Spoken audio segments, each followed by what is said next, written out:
Bismillahirrahmanirrahim. Allah's name I begin with the most compassionate and merciful. Rabbi shrah li sadri wa yassir li amri wahlul 'uqdatam min lisani yafqahu qawli. Allahumma salli ala Muhammadin wa ala alihi wa ashabihi wa barik wa sallam. In today's discussion, dear students and students of English literature and my dear viewers, I am going to start the Anglo-Saxon period and some of its great writers and some of its great poems, as well as I'll talk about the period in which the prose started. So I will tell you first of all the history of Anglo-Saxon period. You know, Anglo-Saxon period starts with the invasion from the Germanic tribes, that is Angles, Saxons and Jutes. Angles, Saxons and Jutes. And it was 450 AD, and this period ended in 1066. 450, it started in 450 and ended in 1066. And as I have already talked with you people about the fact that the different tribes came here and they left their languages behind.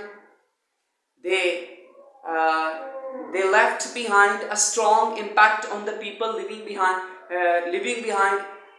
the island. So whosoever comes from outside, they left a strong impact on the people living over there in England. They influenced the life of the people. They influenced the language of the people.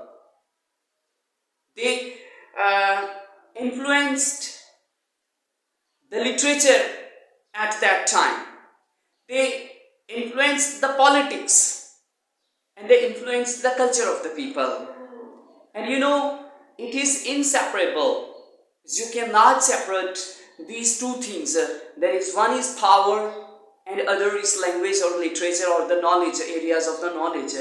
Whosoever comes into power, he defines the dynamics of the knowledge, the dynamics of the literature, the language of the people, he defines. And as I already talked in my videos, that whosoever has rule over the people imposes its language. And in this discussion or in this lecture, I will discuss Anglo-Saxon period, which is also known as Old English period. And Old English period started from 450 and ended in 1066. And after that, it was Middle Age. And Middle Age started from 1066 to 14th century. 1066 to 14th century. It was Middle Age. It was Middle Age. And after that, modern period started. That is 14. It started in 14th century and afterwards. During this period, Anglo-Saxons were dominant. They gave to the people their own dialect, which is Old English. And I have already talked with you people how it developed. That is first Celtic dialect, Gaelic dialect, and after that Latin language, and now it is Old English. And I want to talk with you people about the first poet which is known to us. And the name of the first poet is Bede. And Bede is the first poet which is known to us. But Bede is not the poet of English language. He has written in Latin language. So we cannot, first poet is no doubt Bede, but he has not written in English. So I think we cannot talk more about him, because we have to take the people who are directly related to Old English period or Anglo Saxon period, who have written in English language. And it was the period of 8th century when the Bede was there. And if I talk with you people about his writing, the name of the writing, History of English Church and People. He has written this in 730 AD. I'm going to repeat the name of his writing, History of English Church and People. And he has written this very writing in Latin language. So when we talk about English language, the first man, the first poet was Caedmon. The name of the first poet in English language is Caedmon. And Bede was the contemporary of Caedmon. Means to say that they were in the same age. They were poets. Bede was writing Latin, but Caedmon is writing in English. And the name of his collection, that is the name of the collection of Caedmon, is Charms. And after that, Caedmon was very influential man, and he was having so many followers. So many poets were following Caedmon, and the followers of the Caedmon even very much excited about writing in English language, because it was their own language, as it happens with the poets with the man of the native language, that they want to write in their own language. Take our own example. Our poet, after our people started writing in Urdu and started using Urdu language, when Britishers left our area, it is Pakistan and India. So the followers of Caedmon was very aspirant about to write in English language, and they wrote in Old English, that is Anglo-Saxon dialect.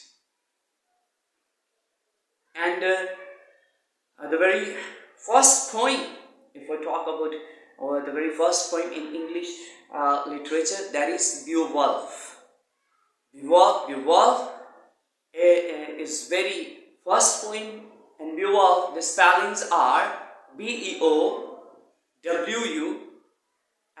Beowulf or Beowulf, you can say. It's a long epic poem. And it is having 3,182 lines. Definitely it's a long poem, and it's very comprehensive poem. It is about the culture of the people. It is about how the people get together. It's about the behavior of the people, how the people think. And if I go into the detail of the Beowulf, there was a hero. In Beowulf, there was a hero named Grendel. And Grendel,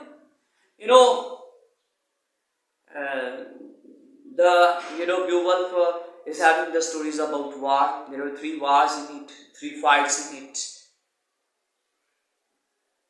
He kills, and the first fight monster, and after the dragon. And it is, symbolically refers to monster, symbolically refers to Africa, and dragon to South Asia.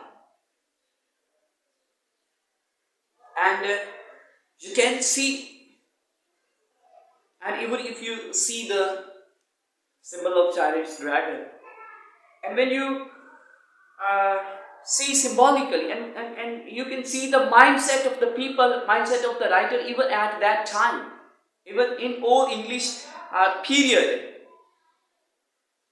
It's a monster represents Africa, and dragon represents China, and Grendel kills them. It means that they are showing to the people that they want to take over the whole world. They want to capture the whole world. And after that, you have seen this was the mindset of the people at that time. And after that, you have seen, all of people have seen, even the 80% of the world's area was occupied by the Britishers. They have made colonies, even our India. And after that, Pakistan and India, it became 2 parts. This was their, this area was their colony. Subcontinent was South Asia was their colony, and Africa, even they captured, they occupied America, Canada, and I told you people about 80% of the world's area they have occupied. So this is their mindset from the centuries. The history goes back to the centuries. And I was talking about Beowulf. It's a very long poem, and it has been written in alliterative verse. Alliterative verse. Later I will talk about alliterative verse and rhythm. So when we talk about Beowulf, my mind comes to words or goes to words and other. You can say an epic poem that is Heer Warisya, written by Pir Sayyid Warisya. He belongs to Sayyid family. Pir Sayyid Warisya. He has written a long poem, love story. The name epic cannot be given to this very genre because it's a Sufi poetry, or in Punjabi there is no concept of epic, but it's also a long, very long poem. And he has written about the lifestyle of the people. And firstly, I would like to tell you about the birth date and death date of Sayyid Pir Warisya. And he was a great writer of Punjabi. He was a Sufi poet. The birth date is 722, and the death date is 1722 to 1798. That is, he completed more or less 18th century. He was a great poet. He was rightly known as the Shakespeare of Punjabi language. He is a great name. And he has written about the lifestyle of the people, about the culture of Punjabi people, about the culture of Punjab, how the people celebrate their marriages. And he has written or described in full detail. And I've taken 4 verses from Heer Warisya, which I would like to tell you guys. Heer Warisya said, "Na paiyan aadatan jandiyan ne, ਭਾਵੇਂ ਕੱਟੀਏ ਪੂਰੀਆਂ ਪੂਰੀਆਂ ਨੇ."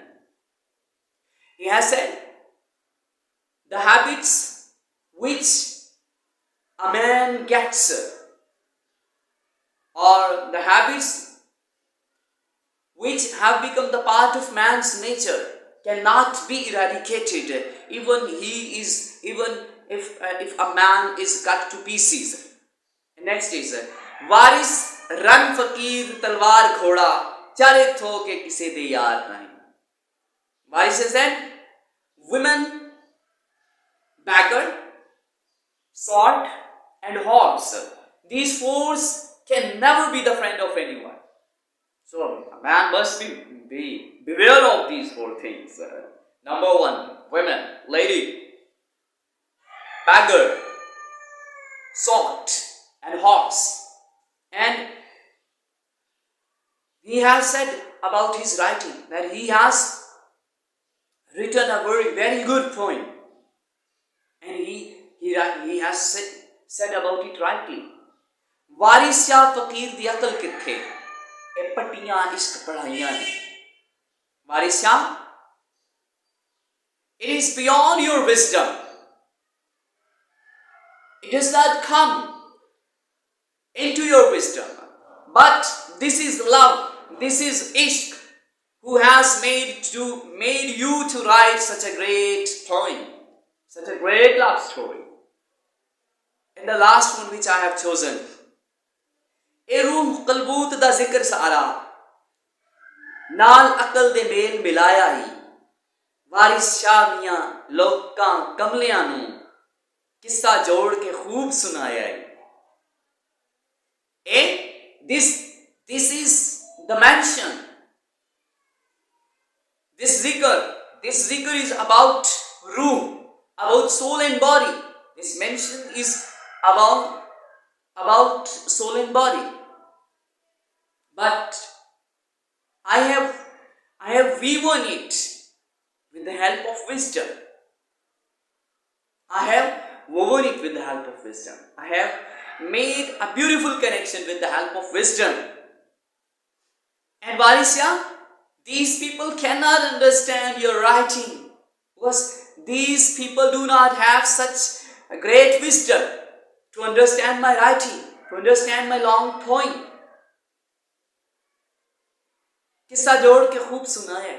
You have connected the story in a very beautiful way, and he has rightly said about it. And when you read Varisya, you will come to know about the culture of the people. And when I talk about the customs of the people, norms of the people, marriages of the people, even the people, guests come into the house where there is marriage, the people used to reside in that house for even a period of 2 months. They remained guests for the period of 2 months.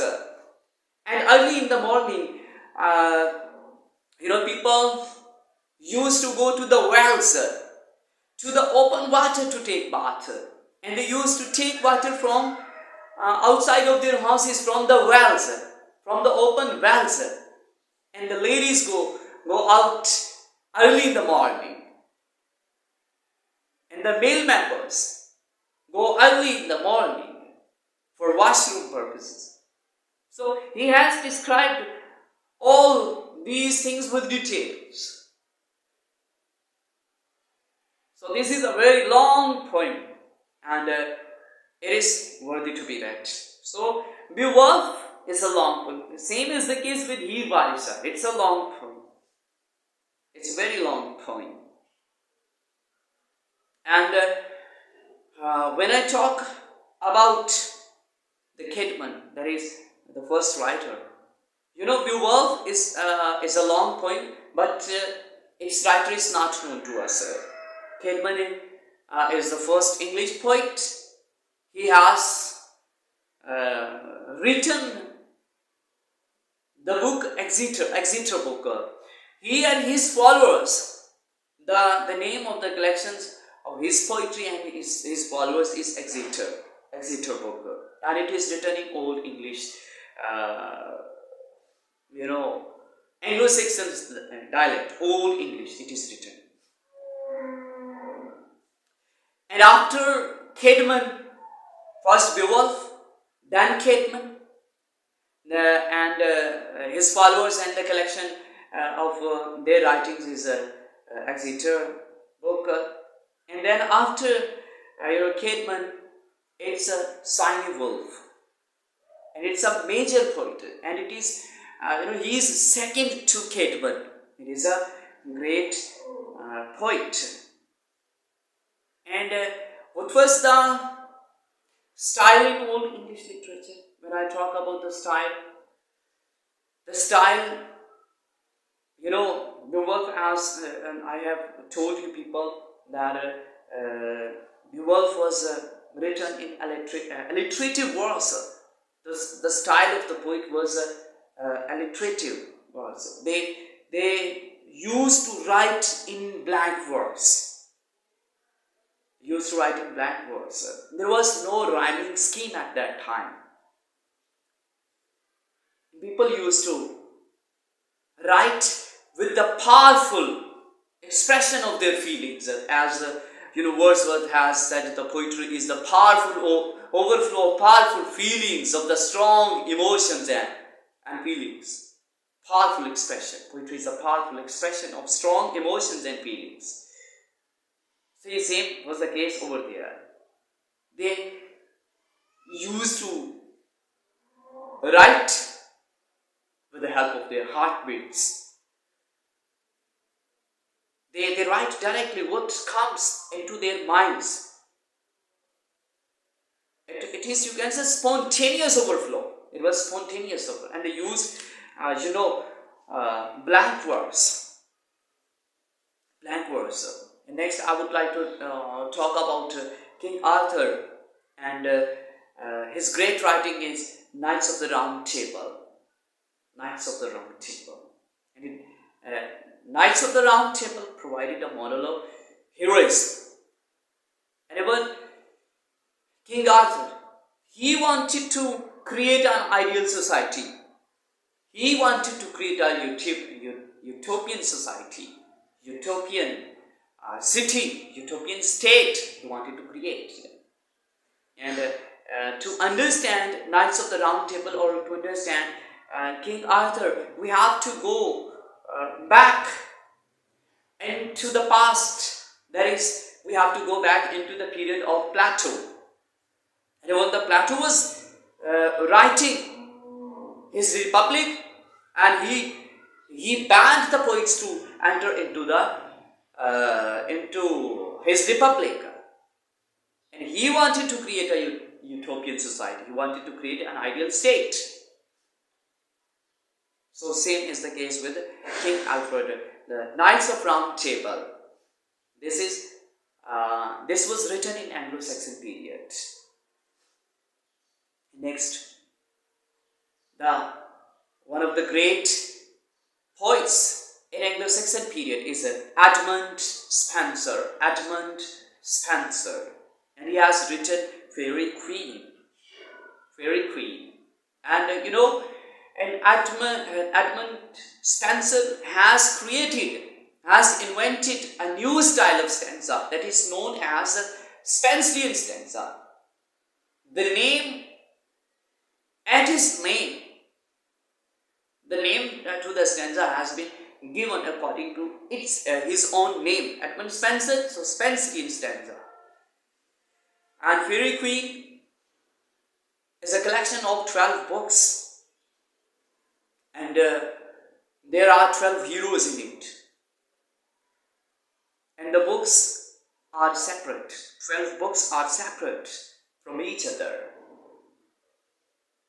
and every book has its different hero, and every book is complete in itself, but there are some sort of link, some sort of connection is found over there. So Edmund Spenser is a poet of Anglo-Saxon period. I've talked about you people. If I'm going to revise or to so you guys may be able to understand what I have told you earlier. Beowulf, Exeter, Beowulf, long epic poem, Exeter book collection. This collection is of Caedmon and his followers. Next, Edmund Spenser, Fairy Queen. And all of these writings provided a model for future writing. And next, in 9th century, I would like to talk about prose. And before 9th century, there was no concept of prose literature. Prose literature was nowhere. In 9th century, prose came into existence. And Alfred King the Great was ruling at that time. It's in 9th century. And even in this period of prose writing, Bible was translated into English.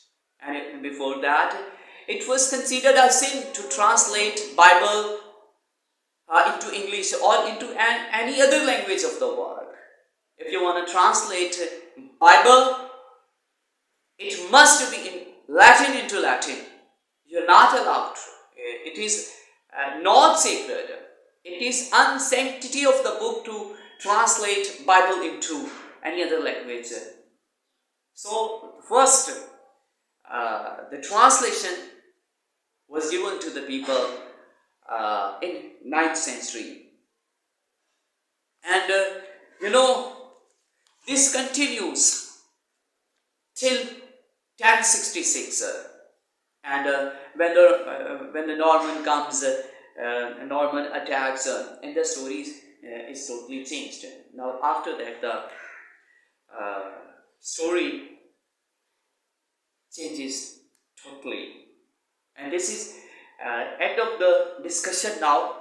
Must give me your feedback, and how can I improve the lecture, or how can I improve my discussion, so you people may be able to get more and more benefits to understand literature. And if I have made any mistake during my lectures, you can point it out in the comment section.